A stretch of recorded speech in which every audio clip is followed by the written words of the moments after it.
Assalamualaikum warahmatullahi wabarakatuh. Selamat pagi kawan FH. Kembali lagi bersama saya Dewi Chandari di podcast FHUB.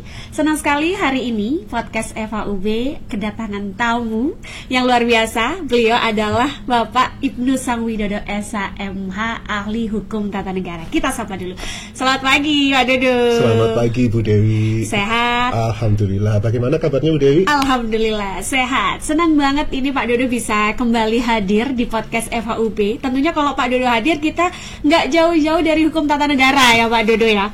Memang akhir-akhir ini Pak Dodo kalau kita lihat itu kan isu-isu hukum tata negara itu sangat banyak sekali ya Pak Dodo ya. Sangat menarik perhatian publik. Ya mulai dari kemarin kita pernah juga membahas tentang pengangkatan Presiden Wapres gitu ya. Nah sekarang Pak Dodo kita akan membahas tentang pemakzulan Wakil Presiden. Oh ya, ini menarik banget ya. Heboh sekali Pak Dodo, kayaknya di berita-berita tuh semuanya pada ngomongin pemakzulan Wakil Presiden. Pertanyaan saya satu, singkat. Mungkin nggak sih Pak Dodo Wapres itu dimakzulkan? Monggo. Oke, terima kasih Bu Dewi. FHUB, selamat pagi, assalamualaikum warahmatullahi wabarakatuh. Nah, mungkin nggak? Kalau pertanyaannya mungkinkah? Wah, kayak lagu ya. Mungkin Bu Dewi. Sangat mungkin, karena konstitusi kita, Undang-Undang Dasar Negara Republik Indonesia, memang memberi fasilitas untuk pemakzulan presiden dan wakil presiden. Nah, sebenarnya pemakzulan itu apa sih, kan begitu ya? Pemakzulan itu dasar katanya, kata dasarnya kok dasar katanya adalah dari kata makzul, artinya berhenti. Maka pemakzulan itu adalah proses pemberhentian di tengah masa jabatan. Nah, dalam hal ini presiden dan atau wakil presiden. Jadi kalau sekarang lagi rame gonjang-ganjing, apakah bisa wakil presiden itu dimakzulkan? Bisa, walaupun presiden dan wakil presiden kemarin kita pilih dalam satu paket, artinya tidak terpisah ya presiden dan wakil presiden. Tapi kalau dimakzulkan atau diberhentikan boleh, karena di Undang-Undang Dasar presiden dan atau wakil presiden, artinya bisa presiden dan wakil presiden, atau salah satunya presiden atau wakil presiden. Nah sekarang yang rame kan ada usulan begitu ya dari kelompok masyarakat yang menamakan diri adalah Forum Purnawirawan TNI untuk mengajukan usulan terhadap pemberhentian Wapres kita sekarang ini. Nah, kenapa kok kelompok purnawirawan yang menyebut diri Forum Purnawirawan TNI ini ingin mengajukan pemberhentian terhadap wakil presiden? Karena mereka menilai ada 4 prinsip yang menurut mereka tidak pas begitu. Oke, apa itu Pak Dodo? Apa itu? Yang pertama, prinsip ini. Ya, yang pertama menurut surat yang sempat beredar di media sosial, ada di berita, ada Forum TNI ini menyampaikan yang pertama adalah prinsip terkait dengan pelanggaran etika. Nah, kita sama-sama tahu bahwa Wapres kita ini bisa naik menjadi calon Wapres ketika itu karena memang didukung oleh putusan Mahkamah Konstitusi yang memang terakhir-terakhir sudah diputus juga di MK Majelis Kehormatan Mahkamah Konstitusi, bahwa itu adalah pelanggaran etika berat. Bahkan sampai ada salah satu hakim divonis untuk berhenti sebagai ketua Mahkamah Konstitusi dan tidak boleh lagi menyidangkan perkara-perkara terkait dengan pemilu. Nah, sehingga menurut Forum Purnawirawan TNI berangkatnya saja sudah menyalahi etika gitu. Itu yang pertama. Kemudian yang kedua, kepatutan dan kepantasan menurut Forum TNI, bahwa Mas Gibran ini mungkin dari sisi usia masih sangat muda. Dari sisi pengalaman politik, beliau hanya pernah menjabat wali kota Solo ketika itu, dan belum banyak waktu belum banyak jam terbang untuk di dunia kancah politik nasional. Sehingga menurut Forum TNI, kepantasan dan kepatutannya masih perlu jam terbang lagi, perlu diuji lagi. Kemudian yang ketiga, terkait dengan adanya beberapa dugaan korupsi dari Joko Widodo dan keluarga. Menurut Forum TNI begitu. Nah, kita sama-sama tahu bahwa Mas Gibran ini adalah putra dari Presiden ke-7 kita. Nah, adanya dugaan terhadap Joko Widodo dan keluarga ini, maka itu salah satu penilaian Forum TNI apakah kemudian masih layak atau tidak. Dan yang terakhir, kasus yang lagi tren beberapa waktu terakhir ini, apakah ada keterkaitan antara Wapres kita dengan akun Fufu Fafa itu. Nah, itu 4 penilaian yang menjadi titik tekan utama kenapa akhirnya Forum TNI ini mengusulkan atau mengajukan surat untuk pemakzulan Wapres Gibran ini. Nah, begitu Bu Dewi. Oke. Tapi Pak Dodo sebagai ahli hukum tata negara begitu ya, tentunya pemakzulan yang tadi Pak Dodo juga sempat katakan ada dasar hukum yang mengaturnya. Nah, di manakah dasar hukum itu kemudian sehingga membuat Forum Purnaweran TNI ini kemudian sangat yakin langkah yang ditempuh? Nah, ini memang di dalam konstitusi kita, Bu Dewi, Undang-Undang Dasar memberikan pintu untuk adanya mekanisme pemakzulan. Hal tersebut ada di pasal 7 dan pasal 7A dan 7B Undang-Undang Dasar. Kalau kita lihat di pasal 7 itu bahwa presiden dan atau wakil presiden itu memegang masa jabatan selama 5 tahun dan sesudahnya dapat dipilih hanya untuk 1 kali masa jabatan.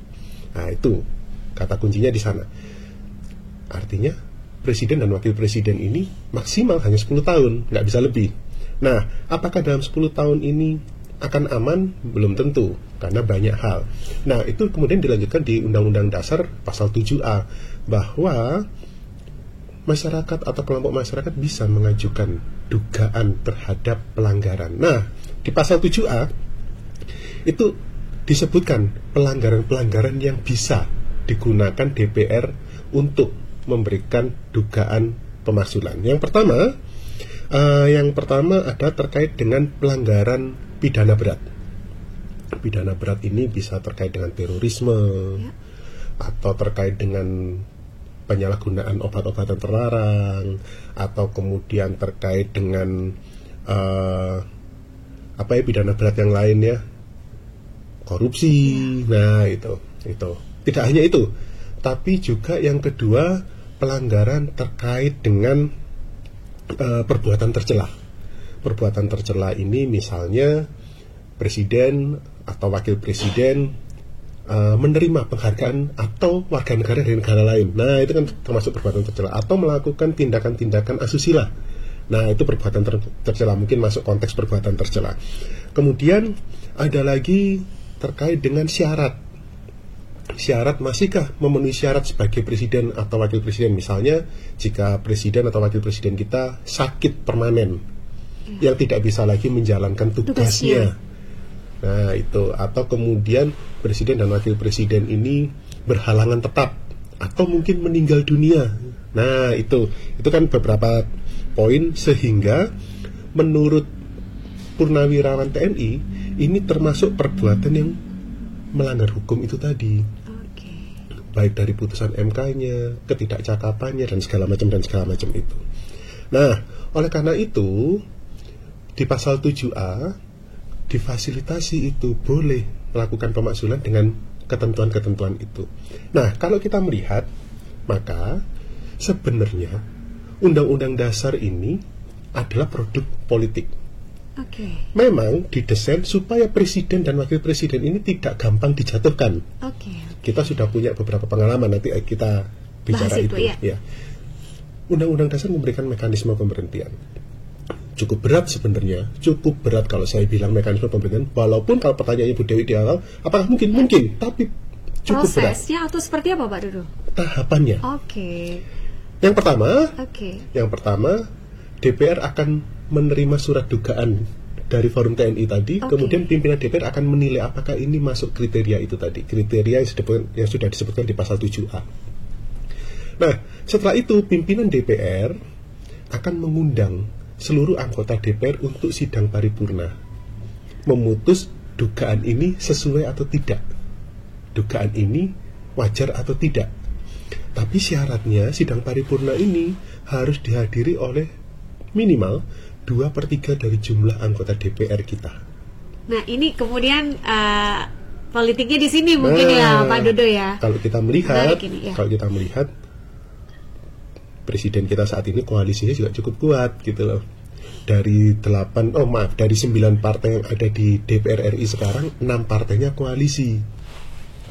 dua partainya koalisi tapi tidak termasuk di kabinet, yaitu ada PKS dan Nasdem, satu partai oposisi PDIP. Nah, kalau melihat kondisi koalisi yang begitu besar, mungkinkah 2/3 tercapai? Nah, itu pertanyaan besar.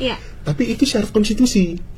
Itu syarat yang disebutkan di konstitusi. Oke, saya lanjutkan dulu. 2/3 itu aja kita sama-sama bisa tahu bisa nggak ya 2/3 tercapai atau enggak tercapai ini atau tidak. Kalau nggak quorum nggak bisa dilanjutkan. Nah, andai kata pun kalaupun tercapai 2/3 dan kemudian dibahas di sidang paripurna, maka kemungkinannya masih akan 2. Paripurna menyetujui dugaan tersebut atau tidak menyetujui dugaan tersebut. Itu pintu pertama. Oke, kalau tidak menyetujui ya sudah, surat dikembalikan, maka proses pemerintahan presiden dan wakil presiden berlanjut seperti biasa. Tapi kalau sidang paripurna menyetujui dugaan itu tadi, maka kemudian tahap kedua dilanjutkan kepada Mahkamah Konstitusi. Nah, Mahkamah Konstitusi lah yang bersidang memutuskan apakah dugaan DPR tersebut melanggar konstitusi atau tidak. Itu pun syaratnya ada, Bu Dewi. Hakim Mahkamah Konstitusi harus lengkap 9 orang. Dan syarat yang kedua paling lama 3 bulan untuk menyidangkan tersebut. Nah, untuk mengumpulkan 9 hakim itu kan juga bukan perkara yang gampang, begitu kan? Oke, Mahkamah Konstitusi akan bersidang memutus apakah dugaan yang disampaikan DPR tersebut melanggar konstitusi atau tidak. Maka putusan MK nanti melanggar atau tidak. Nah, dalam waktu maksimal 3 bulan, nggak boleh lebih. Dari awal proses itu, Pak Dodo? Dari awal surat proses diajukan DPR kepada MK. Oh, MK, baik. Mahkamah Konstitusi dengan 9 orang hakim maksimal 3 bulan menyidangkan itu. Oke, putusan nanti kemungkinan juga 2, menyetujui atau mengiyakan terhadap pelanggaran atau tidak terhadap dugaan pelanggaran tersebut. Oke, dari Mahkamah Konstitusi, maka putusan tersebut, putusan MK, dikembalikan lagi kepada DPR sebagai pengusul. Nah, setelah DPR menerima putusan Mahkamah Konstitusi terhadap dugaan itu tadi, maka DPR, kalau putusan Mahkamah Konstitusi memang betul bahwa ada dugaan pelanggaran terhadap konstitusi, maka DPR baru mengajukan kepada MPR. Jadi tidak kemudian DPR memutus sendiri, tidak. Tapi kalau MK kemudian ternyata tidak, vonisnya tidak membuktikan bahwa terjadi dugaan, maka kembali ke DPR, selesai. Nah, oke. Setelah itu masuk ke MPR. MPR akan melakukan sidang istimewa. Itu pun syaratnya berat. Panjang dan berat ya, Pak Dodo. MPR akan membawa putusan dari Mahkamah Konstitusi ini tadi. Vonisnya Mahkamah Konstitusi ini tadi akan diputuskan di sana. Syaratnya apa? Syaratnya harus dihadiri minimal 2/3 anggota MPR. Dan anggota MPR itu anggota DPR dan anggota DPD. Maka minimal 2/3 anggota MPR harus hadir. Dan harus diputuskan minimal 3/4 dari 2/3 yang hadir. Jadi, apakah MPR memutuskan presiden atau wakil presiden diberhentikan atau tidak? 3/4 dari 2/3 yang hadir. Itu saya rasa dinamika politik akan sangat ketat di sana nanti. Betul. Baru kalau MPR menyetujui putusan MK, maka Wapres diberhentikan. Kalau tidak menyetujui, maka Wapres akan melanjutkan masa jabatannya. Nah, seperti itu mekanismenya. Mungkin akan jadi pertanyaan berikutnya, oke, kalau kemudian MPR menyetujui terhadap pemberhentian Wapres, bagaimana? Apakah presiden sendirian? Kalau selama ini presiden berhenti seperti Presiden Soeharto berhenti, B.J. Habibie otomatis naik. Sebagai wakil presiden, naik baru presiden. Ini kalau kasusnya Wapresnya yang dimasukkan gimana ini? Pernah juga pengalaman kedua ketika presiden kita Abdurrahman Wahid, beliau selesai, maka Ibu Mega sebagai wakilnya ketika itu naik sebagai presiden. Nggak ada masalah. Presidennya berhenti, maka wakilnya otomatis naik. Tapi bagaimana kalau Wapresnya yang berhenti, kan begitu? Bagaimana kalau Wapresnya? Itu kita belum pernah dalam sejarah kita, Wapres yang berhenti. Belum pernah. Bagaimana kalau kemudian Wapres yang berhenti? Undang-undang dasar pun sudah mengatur itu, Ibu Dewi. Nah, bagaimana kalau Wapres yang berhenti? Maka presiden boleh mengusulkan 2 nama kepada MPR siapa yang akan menjadi penggantinya Wapres yang berhenti. Apa kriterianya? Tidak ada, murni usulan presiden. Melihat dinamika politik yang ada tentunya, apakah presiden akan tetap melanjutkan koalisi yang ada, maka akan mengambil dari kader-kader partai yang berkoalisi, atau mungkin presiden bisa saja merubah peta koalisi, menggandeng partai yang oposisi sebelumnya, maka bisa jadi kemungkinannya namanya diambilkan dari kader partai oposisi, tergantung dinamika politik yang ada. Tetapi sekali lagi, presiden mengusulkan 2 nama yang nanti yang memutuskan baru MPR. Begitu Ibu Dewi. Oke, menarik sekali kawan Eva. Tadi Pak Ibnu Sawidodo sudah menerangkan bagaimana tata cara, mekanisme, proses, prosedur pemakzulan presiden maupun wakil presiden yang tadi Pak Dodo juga sudah mengatakan ini akan sangat berat dan proses yang panjang ya Pak Dodo ya. Mungkin nggak Pak Dodo? Atau bagaimana menurut Pak Dodo kalau saya baca di beberapa berita di internet itu, di sini peran presiden pun juga sangat besar. Oh ya. Artinya dalam rangka, saya nggak tahu, menyetujui atau tidak menyetujui itu juga ada campur tangan presiden di situ. Bagaimana menurut Pak Dodo? Oke, begini. Sebenarnya kalau tahapan pemberhentian tadi sudah sesuai di Undang-Undang Dasar yang saya sampaikan sebelumnya bahwa tidak ada cawe-cawe presiden di sana, betul. Tapi apakah presiden punya andil? Sebenarnya presiden justru andilnya besar. Kalau presiden, sekali lagi saya tekankan Bu Dewi dan kawan-kawan Eva bahwa hukum itu sekali lagi adalah produk politik. Konstitusi kita, ya, itu juga produk politik. Oke, sekarang bagaimana peran presiden? Kita lihat, kita sama-sama tahu bahwa yang ada di DPR RI sekarang, koalisi presiden sekarang cukup besar. Tadi sudah sempat saya sampaikan ada 8 partai, 6 partai yang tergabung dalam kabinet, 2 partai koalisi tapi tidak tergabung dalam kabinet. Nah sekarang, kalau dinamika politik presiden kemudian tidak menyetujui, maksudnya kemudian presiden enggak, Mas Gibran tetap mendampingi saya, begitu misalnya Pak Prabowo berbicara, maka DPR tidak akan terjadi apa-apa, karena menjaga koalisi itu. Tapi kalau Pak Presiden kemudian, ya sudah silakan tetap dilanjutkan saja prosesnya sesuai dengan apa yang disampaikan oleh Forum TNI, mungkin koalisi di partai, koalisi di dalam DPR akan berubah. Nah, artinya apa? Saya berpendapat begini, sebelum pimpinan DPR melanjutkan pemeriksaan terhadap surat yang disampaikan oleh Forum TNI, maka terjadi dulu dinamika politik itu. Apakah kemudian iya apa enggak nih, dilanjutkan apa enggak nih? Kalau dilanjutkan bagaimana nanti gambaran politiknya? Itu semua tergantung nanti Pak Presiden. Presiden bicara, oke lanjutkan, maka koalisi itu akan berubah. Oke, nggak perlu dilanjutkan, tetap saja, maka koalisi akan tetap. Nah, di sana pintu masuknya, sehingga sidang paripurna DPR baru akan berjalan. Nah, sebenarnya kata kuncinya kalau bisa dibilang iya betul, kata kuncinya Pak Presiden gitu. Presiden membicarakan lanjutkan supaya untuk pembelajaran demokrasi di negara kita. Nanti masalah dugaan yang disampaikan Forum TNI sesuai atau tidak kan nanti ada yang memutuskan, yaitu Mahkamah Konstitusi. Oke, nggak apa-apa, lanjutkan saja supaya tidak tanda kutip membunuh demokrasi, bisa saja. Tapi kalau Presiden sudah nggak usah, anggap saja itu sebagai saran, anggap saja itu sebagai usulan, anggap saja itu sebagai perhatian dari kelompok masyarakat kepada pemerintahan, ya sudah, oke, kita terima, kita tampung, nanti biar Mas Wapres belajar lagi, nggak akan terjadi apa-apa. Nah, di sana peran vitalnya presiden, walaupun secara mekanisme Undang-Undang Dasar presiden tidak masuk dalam tahapan itu tadi. Oke.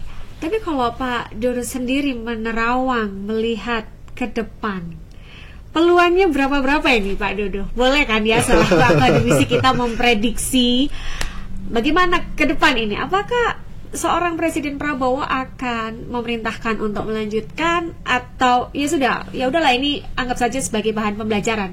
Bagaimana Pak Dodo melihatnya? Oke, kalau pendapat saya pribadi Ibu Dewi, Prabowo dan Gibran ini berangkat jadi calon presiden dan wakil presiden ketika itu dengan modal tidak sedikit Bu Dewi.